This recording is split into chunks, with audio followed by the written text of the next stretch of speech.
What was your earliest childhood memory? Oh, I would have to say my earliest childhood memory.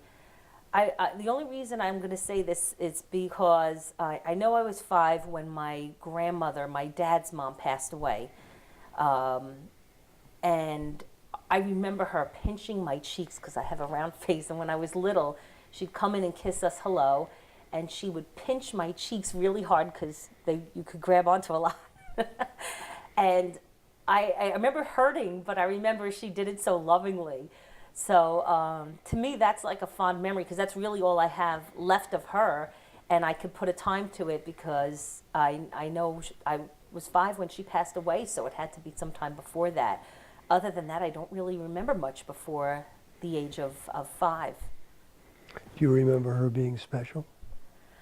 I do. I envision yes, because I envision the grandparents and Nino's parents, and at the time, I vaguely remember Uncle Nino, but I can picture them at the dining room table at my parents' house.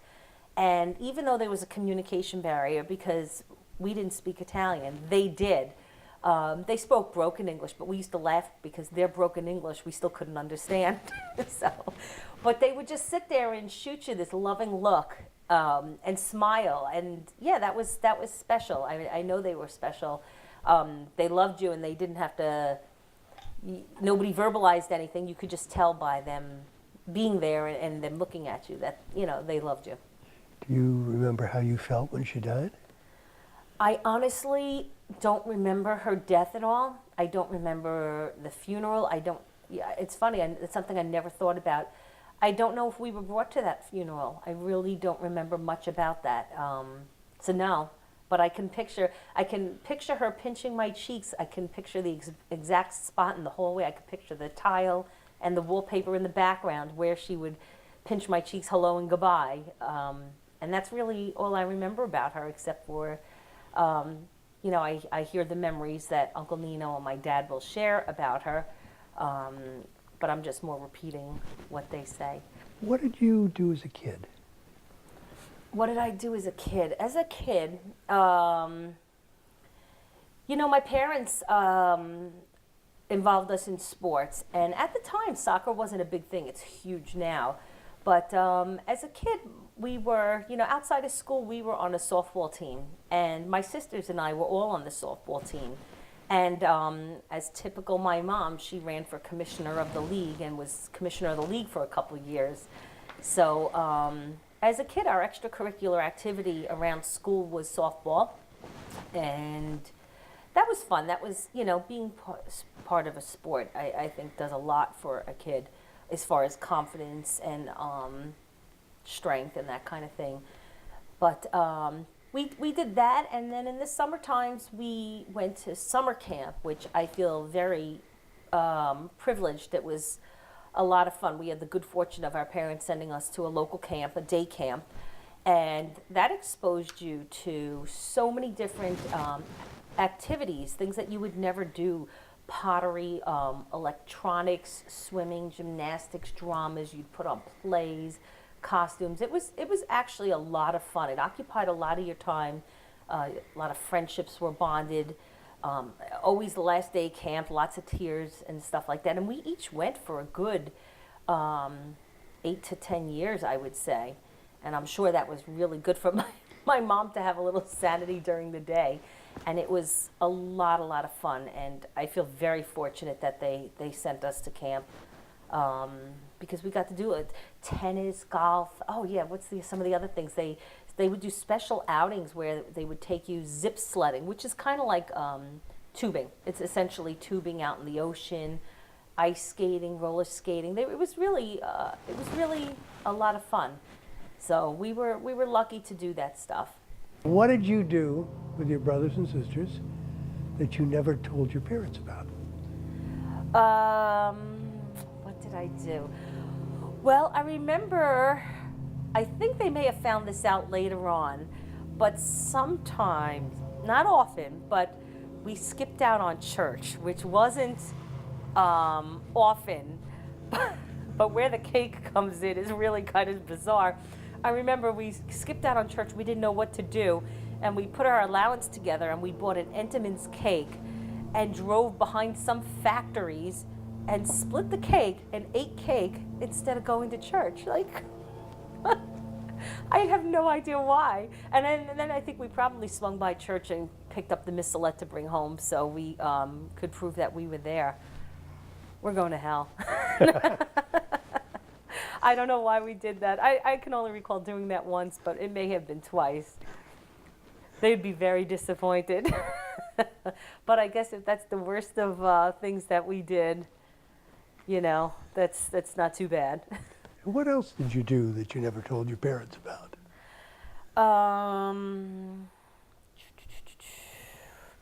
I was actually I don't really recall anything because I was actually a pretty honest kid. I'm not a good liar, and I don't like getting caught in lies. And I remember, I think my mom probably withheld some information. When we were in high school, they had like a senior cut day, and everybody would go up to Sunken Meadow Beach and buy some beer and hang out up at the beach on senior cut day. And I actually asked my mother permission to do that because I was afraid to lie and get caught. Now that she most definitely withheld from my father. I probably didn't tell her the beer part, but at the time the drinking age was 18, and we were 17 or 18 at the time, and I had a copy of Ninette's driver's license that we meticulously scraped, changed the year with a razor, and filled in with a pen, and somehow people bought that, the bouncers at the bars and stuff like that. So my mom probably didn't know about the fake ID, and my dad. But the lying thing, yeah, I didn't like lying, so I just told my mother, and she knew that I probably would have done it anyway. And if it wasn't harming anybody, you know, as long as there's no drinking and driving, you know, it was okay. It's kind of like a rite of passage, senior cut day. So I would say that, and I'm pretty confident that we all did it.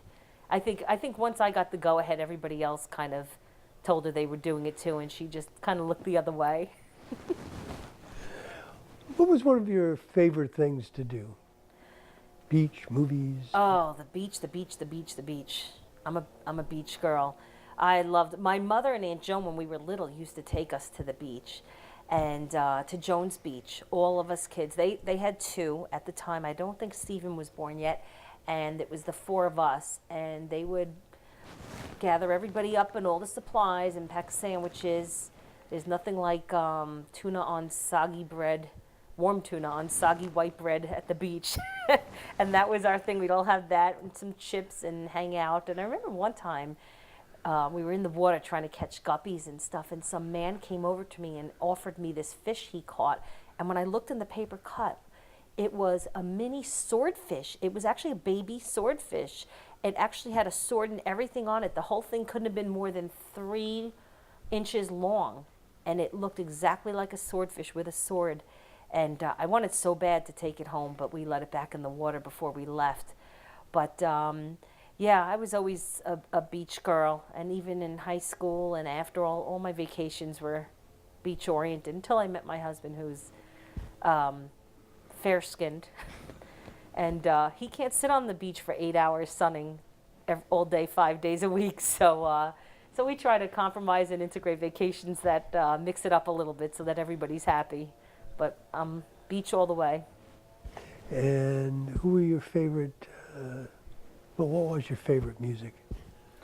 Oh wow, I am definitely a mixture. I'd say in my elementary days, it was all about the Southern rock. And then when I got to high school... What Southern rock? The Southern rock, the Allman Brothers, that kind of stuff. And classic rock. Jackson Browne, all that kind of stuff. And we would, I think in high school came, you know, Michael Jackson, the whole dance craze. So then it was all that top 40 stuff, all that dance music. 80s, big hair, big hair, big hair and big earrings. And one-piece jumpers, and And then college, it was all about classic rock again. And then I met my husband, and he's integrated a little country in there. I like it all. I like it all, but it's definitely went in phases, that's for sure. Did you have family chores? Something that, is your responsibility to do? Pretty much. I think Jackie and I were set and clean the table. I can't remember who had what, but I do remember Ninette was make the salad at dinner. Nick was take out the garbage, and then everyone was responsible for their bedroom and anything else that our parents asked us to do along the way. But it seemed like that was the pattern. But when my parents would go away on vacation, and my grandparents, the Rapisardi side, would take care of us, I remember we'd all get so angry because all those chores, my mother would leave the list, who does what, and Grandpa didn't care. He'd say, "You, take out the garbage," and you'd be like, "But that's not my chore, that's Nick's chore." And Grandpa didn't care, he didn't want to hear it. "I said take out the garbage, you take out." He would never play by the list at all. So I remember that always being an issue when we were little. Funny now to reflect back on, but it wasn't funny at the time. Did you get an allowance as a kid? We did. Nothing, nothing extravagant, but we did. And you know what, I don't think there was ever a need for anything because my parents always got us what we needed. And it's funny because I do the same. A lot of my friends will say to me, you don't give your kids an allowance, and I don't, because you're expected to do chores around the house because you live here and everybody takes part. And I'm not going to give you an allowance so you could waste it on gum or fruit drinks or whatever. I'll buy you what you need. So when they were on vacation, they'll get a souvenir. If they need new sneakers, they'll get the new sneakers. If they do exceptionally well in school and they want something that's not needed and they want, we'll buy it. We'll treat them here and there. But I actually don't give them an allowance. But we did get one when we were in high school. Did you spend it or save it? I saved it. I remember one time with my allowance money, wanting to surprise my mom, and I remember riding down to a drugstore called Super X, and I remember they had this section of like gifts and things, and my mother had a curio cabinet, and she had her Lenox and her Capo di Monte and her crystal, and I knew all those stuff were like her prized possessions. Nobody touched her stuff. And I remember going down to Super X and seeing this little crystal bowl, which was actually just a little glass bowl, but me being, in elementary school, thinking it's probably fine crystal. And I think it was like $3, and I remember buying and thinking I bought her something fantastic, and she opened it. It was one of those gifts for no reason. It was just because I loved her, I wanted to show my appreciation. And I remember her treating it as if it were like the biggest surprise, the best gift ever. And my father might even actually still have that bowl. I remember she used to keep the little sweet and low packets in it and stuff. And that was actually a fond memory. That was something I did with my allowance. But everything went in the bank. My father showed me how to balance an account and save money and make interest. And that is an incredibly valuable thing that I've actually gone on to teach my friends and my husband and sometimes some members of their family who never really had a knack for it because they were never taught. And I learned how to budget from my dad, and it's something that I pass on to other people and will definitely pass on to my kids. I feel like I got a really good leg up in life because I knew how to do that. I saved so much money. When I first worked, I had the luxury of living back at my parents' house rent-free, but all that money went in the bank. I kept a little bit out for spending, and I was able to put down a substantial amount of money on my first house because I saved. And I was very, very proud of it because at that time it was a large amount of money. And today I feel like this is why I have what I have today, because my father taught me those things, and everything worked out well for me, I have to say. We sold our house at a high and made money on it. We got into this house while it hadn't hit a high, and I just learned all that. I learned about timing and budgeting from my dad, and boy, if you don't know how to do that, you're in trouble.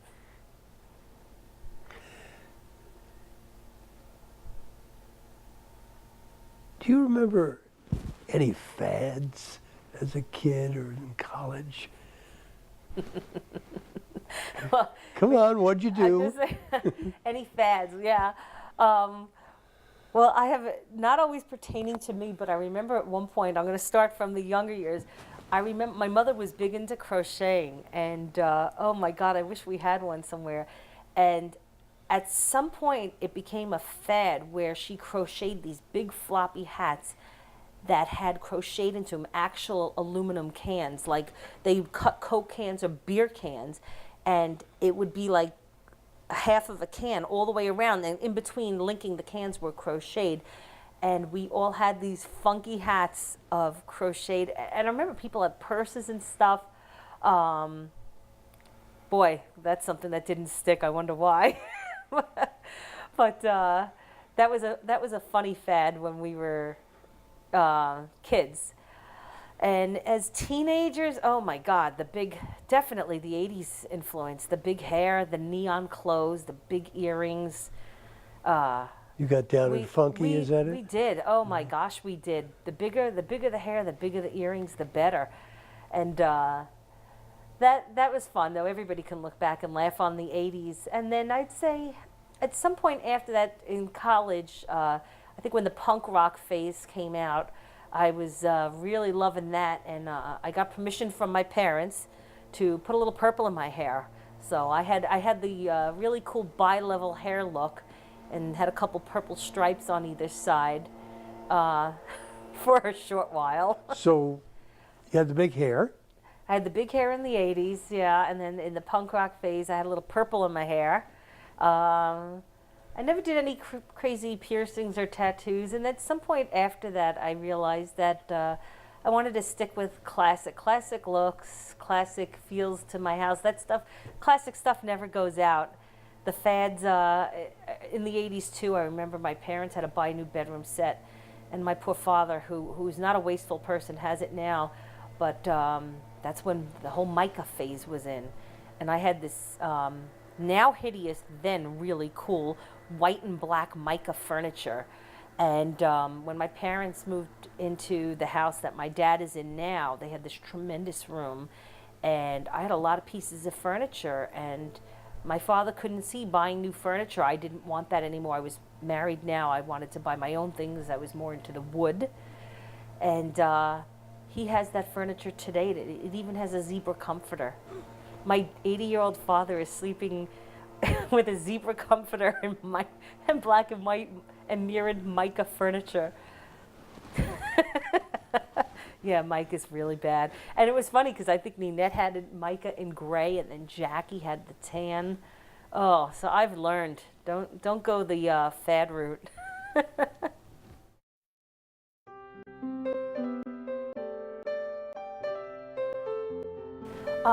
My mom was a great mom. She was everybody loved my mom. She was an extremely involved person. When we were little, of course she took care of the house and she took care of us kids and everything that like most stay-at-home moms would do. But she made sure everybody had a birthday party. Nobody ever missed a year where they didn't have a party. Not only that, she was involved like in the church and stuff. She used to do the linens, and she used to at the holidays sponsor a family and she'd cook. Not only would she do all the holidays for us, she would do like a whole Thanksgiving dinner and bring it down to the church, and they would gift it to needy families and stuff like that. She always was up at the school when they had, when they asked parents to come in whether to help out or for show and tell on the day that one of us kids were presenting something. She was there. I remember one time she actually came in. This is back when they probably didn't have as many lawsuits. It was, I think it was, I don't know if it was show and tell or bring your pet to school day. And we had 3 full collies. And there comes my mother down the school hallway with 3 giant dogs that are like dragging her. And I can't believe that they actually that would never happen today. And she came down and everybody thought that was the coolest thing and stuff. She she was just there for all of us kids at all the times, but she was truly amazing. And you realize this as an adult, because now that I do the holidays and stuff like that, you realize the effort that goes into it. She did every Thanksgiving, Christmas Eve, Christmas Day, and Easter, on top of which she would host Mother's Day, Father's Day barbecue, Memorial Day, and Labor Day. Absolute given. Every year, our whole life, our house was the party house. And we would have all the cousins and stuff, some of the distant ones that were at the reunion, the Costas and stuff, when those kids were our age and stuff. Everyone, the grandparents, everybody would come to our house for the pool parties, for all of those barbecues and stuff. It was the gathering, it was truly the gathering place. And I laughed because I was thinking about this today. I was telling my kids, because when I throw a barbecue, you know, it's burgers and dogs and chicken, maybe a little fish, some side salads. My brother and I laughed because a barbecue, an Italian barbecue, is burgers and dogs and, you know, maybe some chicken and guaranteed every barbecue we had pans of ziti and pans of sausage and peppers. And I've had friends go, oh my God, it's like a communion, but that was our barbecue. That was given. And then if we had extra people come, she'd send my dad out to get some rotisserie chicken and ribs and stuff to add to it, because you never knew how many people we could have. An average barbecue would be, I would say, 40, maybe even 50 people. But she loved doing it. She loved, that was her thing, and she did that. And it was exhausting, but she loved it, and she did it year after year. And let me tell you, with all of us kids, and I have in-laws that are local, we take turns. I do a holiday for my family, I do a holiday for their family, and I look forward to when I don't have to do a holiday, because it's exhausting. And I really give her a lot of credit now in retrospect, how hard that must have been every single holiday. And then, you know, even Christmas time, 4 kids, you're not only are you doing Christmas Eve and Christmas Day, you've got gifts to wrap and stuff, and, you know, the Italian traditions of Christmas Eve dinners, all the fishes and stuff. It was a lot of work. And she did it, and she loved it. It was awesome. Did you help? I don't recall helping. That's funny. I thought of that today. I don't know how much we helped. I think we did as we got older, and we were able to chop things and maybe put things out on platters. But as we got older, but when we were younger, it was just the excitement of all this food and all these people coming over our house was just so thrilling. But I don't really remember helping when we were younger. But as we got older, we all helped. And then when we all started to have kids, that's when my mom said, okay, I'm passing on the torch. You guys each take a turn, which is fine. It's great, you know. And I hope my kids will pass that on too, because I have a lot of friends and we talk about their holidays, and they're not nearly like our holidays. There's not as many people, there's not as much food. Not that their holidays aren't as good as ours, but it just makes it, it's such a special memory that I just hope that my kids will have that and continue that. Tell me more about why these family dinners were so special. Oh, because, well, I guess probably, I'm going to say mostly because the people who come out to them, the family members. And when we moved out to Plainview, I think that was kind of far out. The other relatives were in either Bethpage or that area, or my grandparents stayed in Queens. My in-laws were in Levittown and stuff. So it was, you know, all these people that we didn't see all year long came, and you knew you were going to see them there, and they loved coming. And they brought special things, like the grandparents on the Rapisardi side. Their gig was, I could picture the turquoise blue box of Mr. Donut, I think it was. That was my grandfather's favorite thing, because he knew all the kids loved the Mr. Donut. And Nino's mom would bring, she'd make a special dish called cardone, and it's a vegetable that was fried. It kind of looks like large celery, and it was battered and fried, and that was her thing. And it was just these special things that you didn't have any other time of year, and you got to see these people. We didn't see Nino on a routine basis. Nino lived in the city, so we didn't see him. So when he came out, or the Costas came out and the grandparents were there, and once in a while we would get surprised with some relatives might be in from Australia. I mean, it was spotty here and there, but it just made it extra special because now we had other people coming, and everyone loved to come. It was the gathering place. Then my parents would add their friends and stuff would come by for dessert. I mean, you'd have a house of, she'd be feeding like 30, 40 people, my mom, and then next thing you know, by the time dessert came around, we had probably another 15 people coming by for dessert. And for the kids, it was just like, wow, you know, a lot of people running around, a lot of joy. All the older women in the kitchen washing the dishes and stuff like that. But it was a special time. And now that everybody is busier and lives further apart, people don't want to travel as much, and it's harder because now a lot of the women have jobs, and you can't put on that kind of a feast that they did then. So you can see that is slowly dying out. And like I said, with my friends, I listen to my friends and stuff. They never had that, and they don't have that. And I see that we're kind of going a little in that direction. That kind of saddens me. So we make a point of still doing those kind of holidays as long as everybody, you know, can do them. We try to keep that special for our kids. Did you spend time with your mom? What'd you do with her? Well, you know what? A lot of the sports were times with my mom, and outside of school and extracurricular activities, there wasn't much time because you got home and there was dinner. But she was there. We spent time because she was there for everything. I remember every camp show, and you can ask any one of my siblings, she and my Aunt Joan, because our friends, the Parisis kids, went to camp there. Any show there was, they would have these pavilions with lined benches.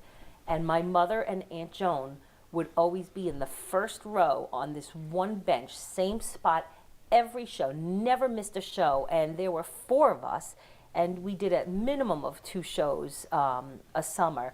Then they had, you know, Watch Your Kids Swim Day. They'd have these like Olympics and stuff. They were there. So even though we were at camp, they were back for all the special events. She was there for everything. My mother never missed an event. So I always felt like we spent time that way. You know, she would take us clothes shopping and stuff for school. That was all, you know, that was all one-on-one time. But we never did like mother-daughter outings individually that I can recall, not until we were teenagers.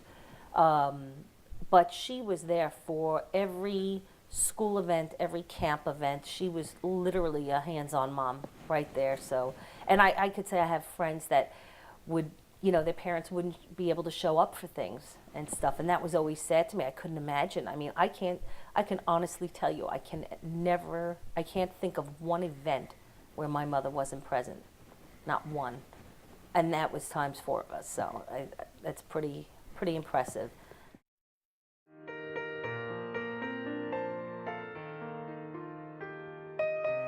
As a kid, how about you and your dad?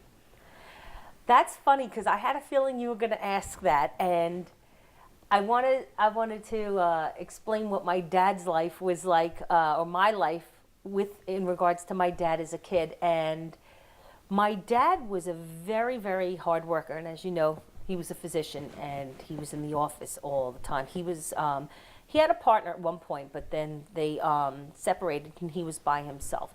He worked extremely long hours, and when he would come home, my mother would have dinner on the table, and we'd all sit down to have dinner, and then he would go down to the basement and do paperwork, and we weren't really allowed to disturb him. And at dinner time, he always put on the news. That was his time to catch up with what was going on in the world, and for us to learn. And you know, sometimes we would discuss what we were seeing. So that was a little time together. Then he'd go down to the basement and do his paperwork and call back all the patients that he couldn't speak to during the day because he was busy seeing patients. And we would only go down there if we had a big problem or we needed to talk to him, and we'd wait until he'd come back up. So we didn't have a lot of time with my dad. He wasn't able to come to any of those events because he was working, making, you know, seeing patients and stuff in the office. But I was trying to think, like, what time did we spend together as a kid?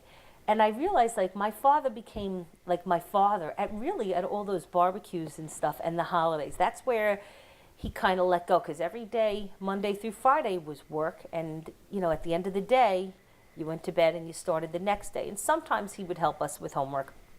But for the most time, we really didn't spend that much time together. But we saw him, we ate dinner together every night as a family. So my dad was home every single night. And, you know, we'd see him and talk whatever we had to at the end of the night. But we really didn't see him let loose until barbecues and holidays and stuff. And he'd be, you know, and he'd be a completely different person. He'd be happy to be a part of it and appreciative, and he'd always be helping my mom. So he was a really, and is, I should say, he's a very hard worker. I have vivid memories, and I'm sure my dad probably told you this too.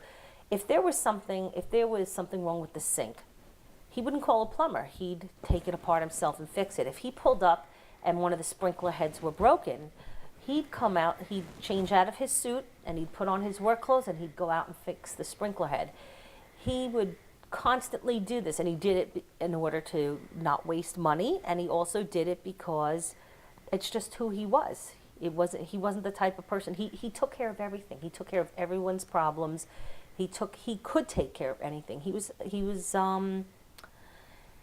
I would have to say he was almost like a go-to guy. Like my father could fix anything, and I don't mean just mechanically. Like if you had a problem at school with a teacher, if you had a problem with a sibling, whatever it was, he had all the answers, and he could fix any problem. So he was a busy person, and he really wasn't around. He wasn't like the kind of dad that's the soccer coach.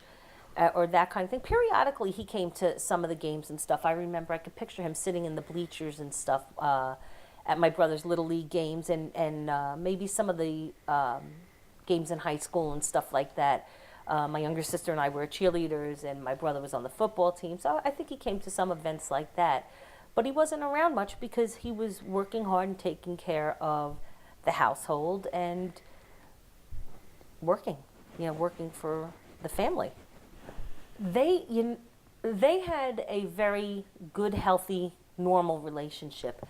They complemented each other in the, it's funny because that kind of really is what I was saying. My father was the hardworking, take care of everything, and take care of everything for everybody else in the house kind of person. And my mother was the more warm and fuzzy type. But together, they were great parents because they've provided. My father was an incredible provider, and my mother was an incredibly loving mother. My father was very loving too. He just didn't show it. He didn't come across as warm and fuzzy like my mom did. But I always knew he loved us. He just wasn't that type to say it all the time. But by his actions, you knew he loved us. He wouldn't be doing all this if he didn't. Together, they were great parents. We couldn't ask for more. My father worked hard for his family. My mother brought the family together with her cooking and her holidays and her involvement in all sorts of extracurricular activities, whether it's sports or school or church. And together, I think they were really well balanced. I don't think we could have had better parents. Is there a special memory or a special story that you can share with us about your mom? Oh, I'm trying to think if I had to pinpoint one. I don't know why I'm going to this story. It was funny. When I was I guess I was late teens, early 20s. No, it must have been early 20s. And I was at the point I was working already, and I was out of college, and I moved back with my parents because my parents always said, "You're not moving out until you get married." And I was okay with that. I was okay with that because I moved back home, and I was able to save a lot of money because now my career had started, and I just put everything in the bank, which I credit my father teaching me about finances and responsibility completely. And at the time, I had a Jeep Wrangler, which I really wanted. and they kind of didn't want me to get because they just thought it was a useless vehicle, and they just thought, why do you want that? You're a girl, and da da da. And I loved the beach, I loved the air, I loved being outside. I wanted a Jeep, so my father said, if you're going to get a Jeep, let me help you buy the Jeep. So we picked up one that was a couple of years old, got a good price on it. And it was funny over time because he had taken it a couple times driving, and he said, I actually kind of like it. But one of my funniest memories of my mom is